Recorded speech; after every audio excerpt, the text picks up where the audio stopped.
नमस्कार दोस्तों, आप सभी का हमारे YouTube चैनल ज्ञान मंत्रा पर स्वागत है। रामायण दोस्तों, रामायण एक ऐसा धार्मिक महाकाव्य है जिसकी लगभग सभी कथाओं से हम सभी परिचित हैं। लेकिन इस महाकाव्य में कुछ ऐसे राज छिपे हुए हैं जिनके बारे में बहुत कम लोग ही जानते होंगे। आज के इस वीडियो में हम आपको रामायण से जुड़े कुछ ऐसे ही रहस्यों के बारे में बताएंगे।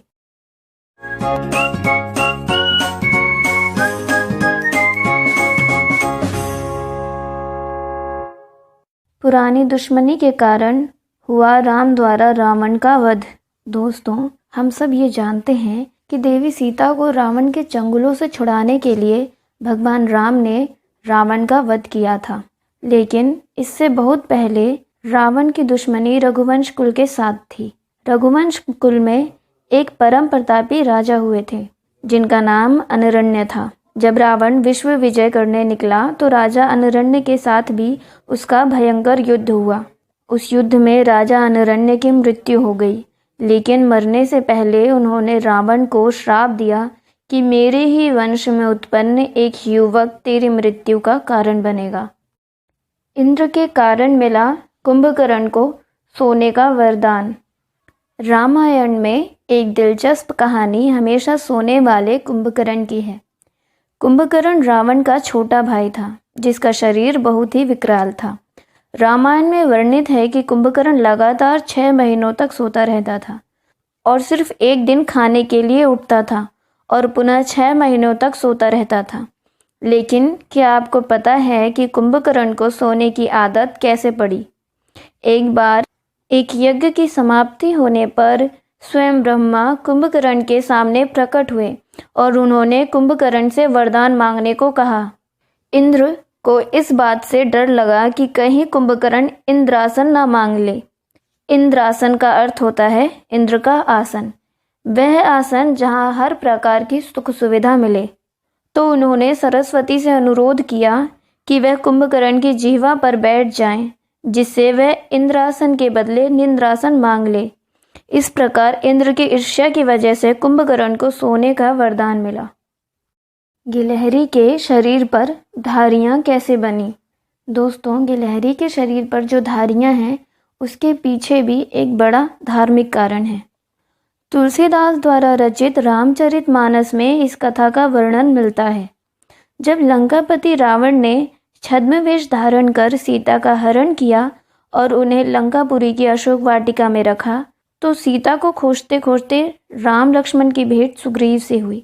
सुग्रीव की सेना के महाबली हनुमान जब समुद्र लांघकर सीता का पता लगा कर आए तो पुरुषोत्तम भगवान श्री राम जी वानर वीरों के सहयोग से समुद्र पर पुल बांधने लगे। सभी भालू बंदर अपनी अपनी क्षमता अनुसार छोटे बड़े पत्थर लाकर पुल बनाने में अपना सहयोग दे रहे थे।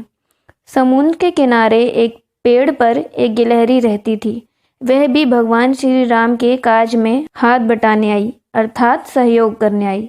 वह गिलहरी समुद्र के पानी में डुबकी लगाती और फिर अपने रोएदार शरीर में बालू यानी कि रेत के कुछ कण चिपकाकर लाती और फिर पुल पर जाकर अपने शरीर को जोर से हिलाती ताकि जो बालू उसके शरीर पर चिपकी हुई हैं वो पुल पर गिर जाएं। भगवान श्री राम गिलहरी को ऐसा करते देख रहे थे। उसके प्रेम को देखकर वह प्रेम रस से वशीभूत होकर गिलहरी को अपनी हथेली पर उठा लेते हैं और प्यार से सहलाते हुए बोले, तुम नन्ही सी जान हो, किंतु तुम्हारे सहयोग की भावना और मेरे प्रति तुम्हारा यह समर्पित प्रेम अतुलनीय है। अतः तुम संसार में जहाँ कहीं भी रहोगी, लोग तुम्हें देखकर राम अर्थात मुझे याद करेंगे।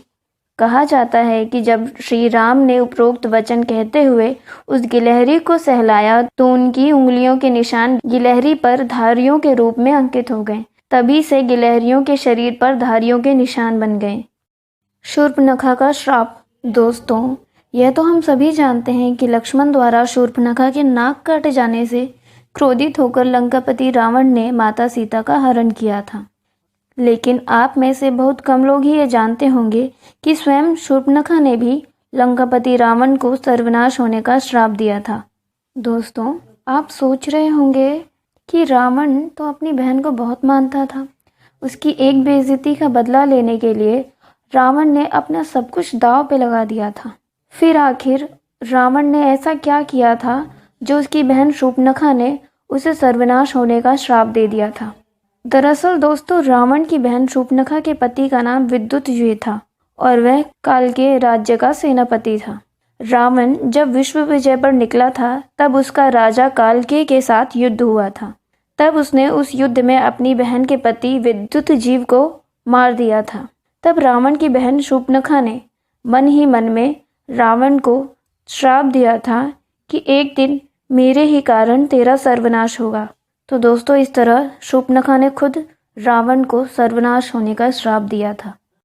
रावण को रावण नाम कैसे मिला? दोस्तों, जिस नाम से रावण को हम सभी जानते हैं वह उसका असली नाम नहीं था। जन्म के समय उसका नाम दशानन था। बहुत ही कम लोगों को यह पता होगा कि दशानन को रावण नाम कैसे मिला। शास्त्रों और धर्मों के ज्ञाता भले यह जानते होंगे, लेकिन आम आदमी तो इससे अनभिज्ञ ही होगा। आज हम आपको बताएंगे दशानन के रावण बनने की पूरी कहानी। रावण संहिता में इस बात का जिक्र किया गया है कि एक बार दशानन अपने भाई कुबेर से पुष्पक विमान बलपूर्वक छीनने के बाद उस पर सवार होकर आकाश मार्ग से वनों से आच्छादित मनोरम पर्वत को देखकर वह उस स्थान में प्रवेश करना चाहता है, लेकिन उसे यह नहीं पता था कि वह कोई सामान्य पर्वत नहीं है बल्कि भगवान शिव का कैलाश पर्वत है। जब रावण कैलाश पर्वत पर जाने की कोशिश करने लगा तो उसे शिवगणों ने रोक दिया। तो इस बात पर रावण क्रोधित होकर पूरे कैलाश को ही अपनी भुजाओं में उठा लेता है।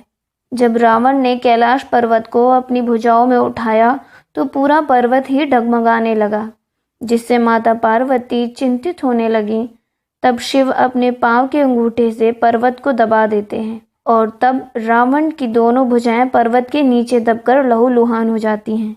रावण की भुजाएं पूरे 1 वर्ष तक कैलाश पर्वत के नीचे ही दबी रहती हैं और इसी बीच रावण ने शिव स्तोत्र की रचना की और अपनी तेज आवाज में शिव के स्तोत्र का गायन भी करता था, जिससे कि शिव प्रसन्न होकर कैलाश पर्वत से अपने पैर को हटा लेते हैं और रावण की भक्ति से प्रसन्न होकर उसे रावण नाम देते हैं।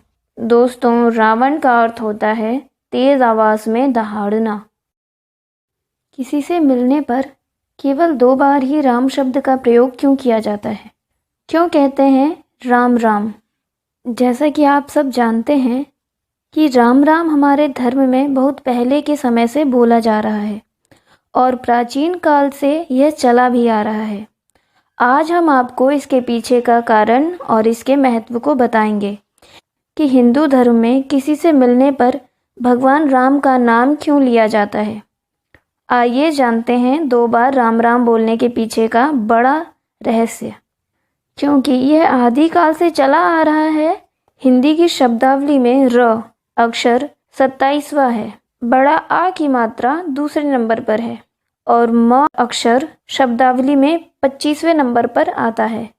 अतः जब हम तीनों अंकों का योग करके देखें तो हम पाएंगे कि 27 + 2 + 25 बराबर 54, अर्थात 1 राम का योग 54 हुआ। इसी प्रकार से 2 राम राम का कुल योग 54 + 54 108 होगा। जब हम कोई जाप करते हैं तो 108 मनके की माला लेकर करते हैं। सिर्फ राम राम कह देने से ही पूरी माला का जाप पूर्ण हो जाता है। इसीलिए यह राम राम बोलने की प्रथा प्राचीन काल से चली आ रही है, ताकि मनुष्य अपने धर्म का पालन भी कर सके और भगवान का नाम भी याद करे। तो दोस्तों, आज के वीडियो में बस इतना ही। वीडियो को पूरा देखने के लिए बहुत बहुत धन्यवाद और इसी तरह की रहस्यमयी जानकारियों को पाने के लिए हमारे चैनल को सब्सक्राइब कर लीजिए और अगर ये वीडियो आपको पसंद आई हो तो इसे लाइक कर दीजिए, शेयर कर दीजिए। मिलते हैं अगली वीडियो में, तब तक के लिए जय सिया राम।